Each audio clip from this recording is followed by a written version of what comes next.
എല്ലാവർക്കും good morning. ഒരു കാലത്ത് സ്ഥിരം വിദ്യാലയങ്ങളിൽ ആലപിച്ചുകൊണ്ടിരുന്ന ഒരു പ്രാർത്ഥനയാണിത്.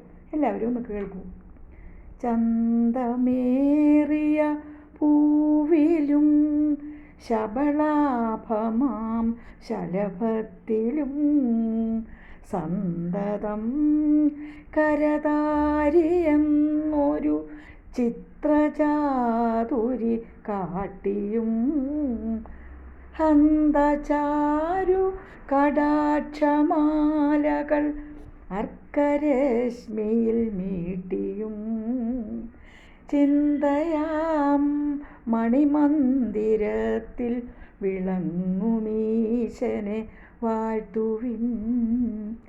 ചിന്തയാം മണിമന്ദിരത്തിൽ വിളങ്ങുമീശനെ വാഴ്ത്തുവിൻ. Thank you so much.